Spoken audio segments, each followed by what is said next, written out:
everybody. Welcome to a new episode of Osprey Observer TV, bringing you ever closer to the community, an ever-changing community, which is part of what we're going to be talking about today. And I don't know about you, but I'm kind of a nerd about the game Sim City, where you get to kind of control all the aspects of building and growing a city. Well, here's somebody who I think I might have some of that fascination in common with. Marie, well, go ahead and introduce our guest today. Well, I am super excited to introduce our guest. Our guest, we actually met over Facebook, and it's because as we're learning about the community and seeing what's going on in the community, this page, Bokors Corner, just kept popping up as a wealth of information as to what is coming soon, what those yellow rezoning signs mean on the corner. Brian started sleuthing out exactly what they mean and which businesses were trying for the rezoning. A lot of times we'll call a business and we'll say, hey, we hear you're putting a location in our community. And they'll say, oh, wait for the press release. We don't have to wait for the press release because Brian gets the information about 2 years in advance when they file a permit. And so suddenly I said, hey, you have got a wealth of information. I need that knowledge in the Osprey Observer. Please come. Write stories for us on interesting zonings and business things in our community. And in 2019, he agreed with his wealth of information and his background to join our team. So he is a freelance writer for the Osprey Observer. He runs a super successful Facebook page, and he's in the know of everything coming to our community. Brian, welcome. Thank you so much for being here. Thank you. That's very nice of you. Thank you very much. Hey, so what? Nice to meet you too. Oh. Thank you. Of course. I've never met him, so Brian. Anyway, so that I'm not sure if I can live up to that introduction, but I'll try to. Yeah, basically, I started my page in 2014. It's called Bokors Corner. It's on Facebook, and it was started because I had a yellow rezoning sign in my backyard. So basically, everybody's probably seen one or two of these around in the ground, but I happened to walk by one and taking my dog for a walk. And I looked at the numbers on there. There's rezoning numbers and there's phone numbers. And I just really started digging around to try to figure out what the rezoning numbers actually meant. And basically that led me down a long path of basically finding new things that are going on in pretty much Brandon, Riverview, Sun City Center, Ruskin, and Apollo Beach. I try to cover just Southeast Hillsborough. And what I really try to do is, if you have a yellow rezoning sign, you can contact me and ask me what that yellow rezoning sign is all about. I'll do the research for you and I'll send you an email back, or I'll contact you via Facebook. No problem at all. No charge, obviously. I just think it's important for our neighbors and our community to know what's being built around us. It's as simple as that. There's a lot of construction that's going on that don't have any signs up. But basically, the first sign of construction, if you don't see the yellow rezoning sign, you're going to see those black silt. You'll see trees coming down and then a black silt fence. But in neither of those cases does it say what's being built, who's building it, is it going to be retail, commercial, residential? It's just a complete guess, actually. And I don't want my neighbors not knowing what's being built next to them. And being in the real estate business, I'm an appraiser, my wife's a real estate broker. It's important for us to know what's being built in neighborhoods around the area, so that at least if people want to buy there, they know what is coming and not be surprised by a new Aldi's or a new Chick-fil-A or something that happens, 6 months after you move in. So well, and correct me if I'm wrong, Brian, but those yellow rezoning signs that created that curiosity in 2014, is that project now just currently under development? The project that started the whole thing is it's called the Burnham Gardens. And it's an age 55 qualified income qualified property. It's right on the corner of Bell Shoals and Bloomingdale. It's basically right in the Shrimp Boat parking lot behind the Shrimp Boat and the Green Boutique, that parking lot. And so in 2014, when I walked across this sign and I saw what was being built, as soon as I saw Section 8 low income apartments, those are three things that would set anybody's, interest off. And so knowing that was being built basically in my backyard, I just had to follow up on that. Now, it turns out these Section 8 low income were actually age 55 qualified people. They turned out to be the nicest neighbors I've ever had. I was going to say, that's a huge need in our community. I'm actually kind of glad there's a brand new place for them, because that is a high need in our community. We want our grandparents to be able to continue to live near us. And a lot of times their income is restricted with their pensions and their social security. So, and it's in a nice walkable neighborhood. So I kind of like that. But you're right. When you see Section 8 low income, you're immediately kind of your shackles go up and say, hey. But it's not an easy thing to educate yourself on how to delve through the DOS, vehicles that the county has available for search engines. It's not simple. And so you've really provided a service to our community that, hey, you'll delve in and you'll find out what it is. And on your page, I know you have a search bar where people can actually search and see if you've historically discussed that project before they even ask you about that rezoning. But what's helpful for you when people have a question, because they'll say, hey, what's going on at the corner of Bell Shoals and Bloomingdale? Would it be better if they sent you a picture or got the number at least off of that sign? Yeah, basically anything. The most important things, and once again, feel free to ask any questions. The most important thing is the location, and really a map. A map for me visually works a lot better than Bell Shoals and Bloomingdale. It's just, being an appraiser, I look at things on a map basis, and I can tell you pretty much what's being built where. So if you've got a question about anything, honestly, if you can just go to any Google's map and do a screenshot, kind of highlight the area, circle the area, anything like that tells me exactly where you want me to search. It makes the search a whole lot easier. And really, I really appreciate it. I mean, a lot of people think it's kind of a burden asking me these questions, but it's not, because it also helps educate me, because I'm in the business of real estate, and there's a lot of things that I don't know that's going on that people in other areas do know what's going on.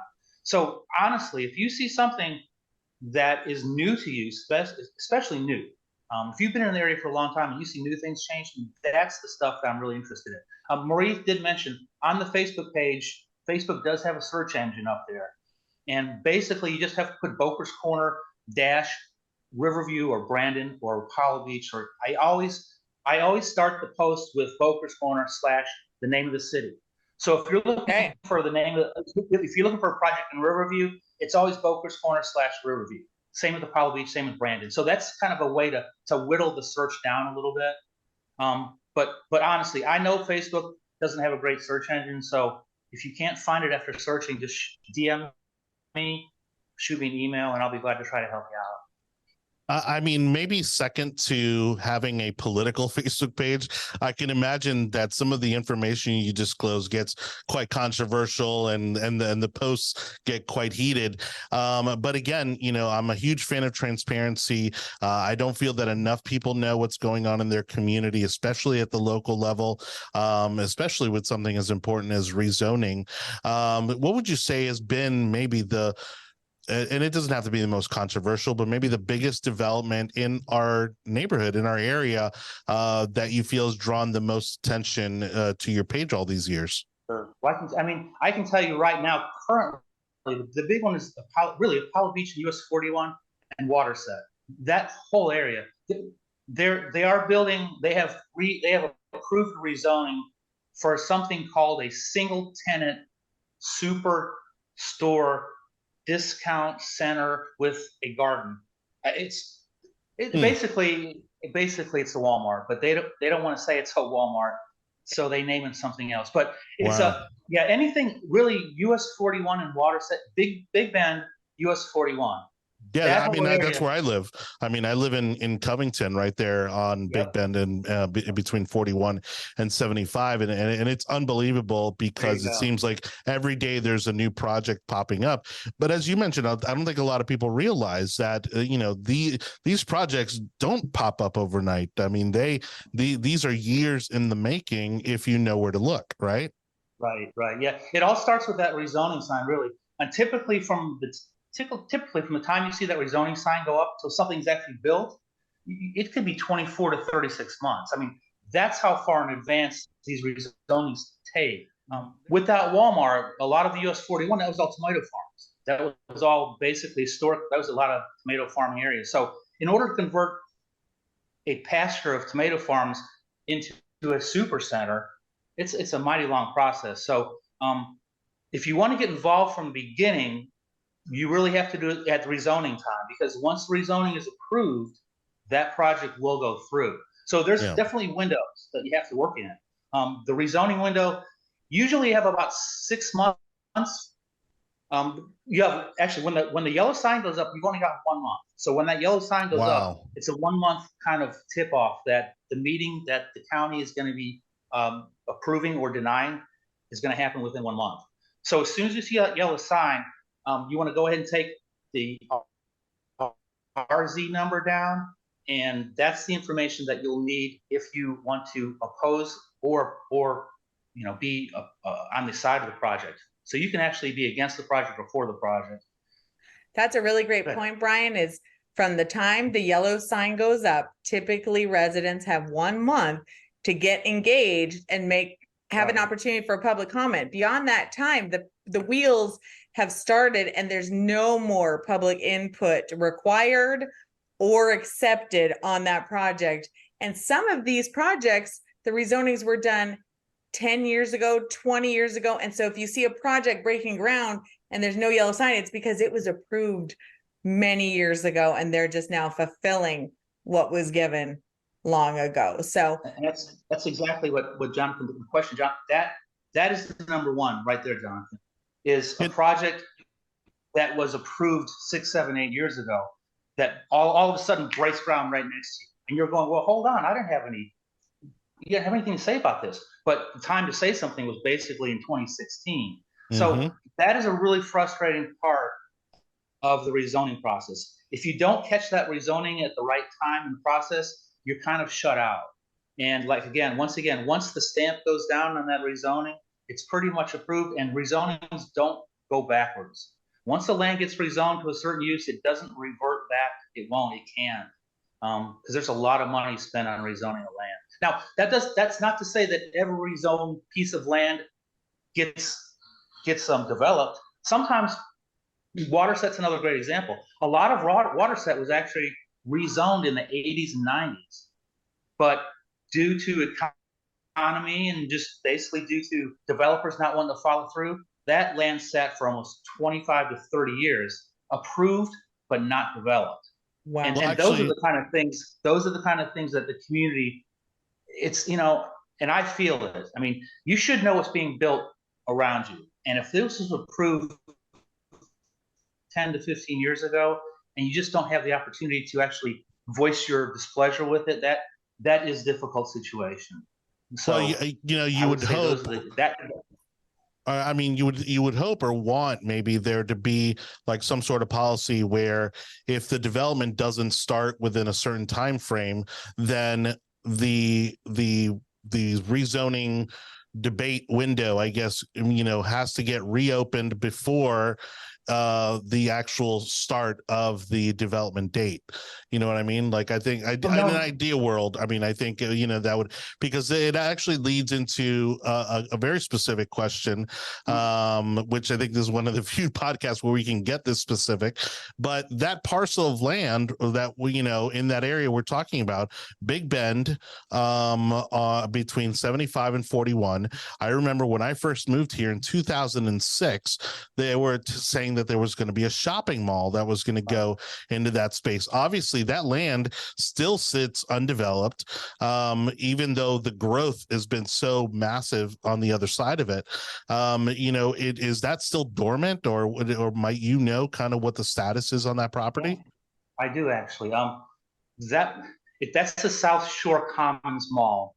It's basically, that would be considered the southwest corner of Big Bend and I-75.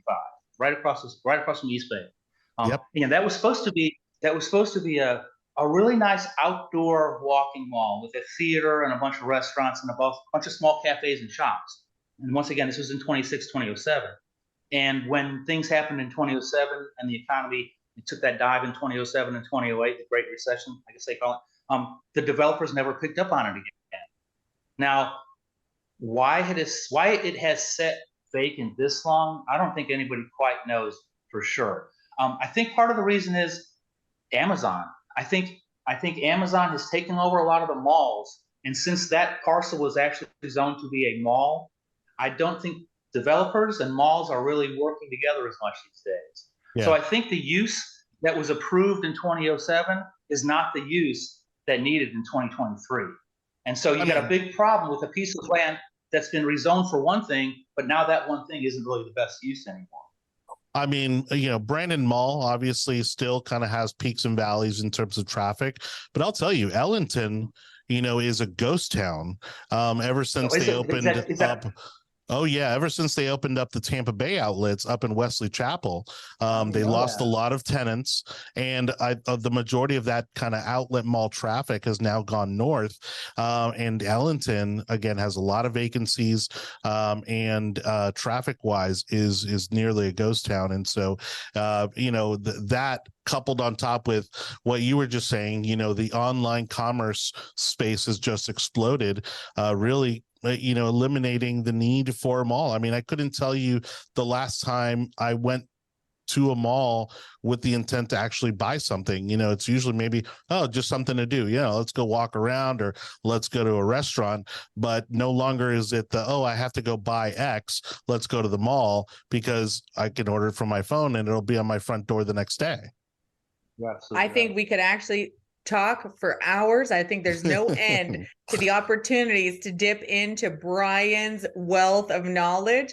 Yep. But we're trying to do a short podcast, so we can't talk all day. But what I want to say is on the editorial side, Brian, you've brought a great aspect of new news for the Osprey Observer. I remember how excited you were when you brought us the Auto Enclave that, is going to be so amazing for car enthusiasts to have private garages with a racetrack. And then also on the Riverview Marina, you were the first one to tell us about that because you had that knowledge. So we'll keep sharing these stories with the Osprey Observer as long as you're willing to write them with us. And then we've had the opportunity to send you to a few things on our media credentials to make sure we were represented. So you're a great member of the Osprey Observer team, Brian. We're going to keep allowing you to share that information with our community. And then we'll probably need to revisit this podcast about once a year and give an update to the community and remind them that Bokors Corner is the place to be. How can they find your page, Brian? Sure. If anybody that has a Facebook or uses Facebook, it's Bokors Corner, which is BOKORS space corner, CORNER.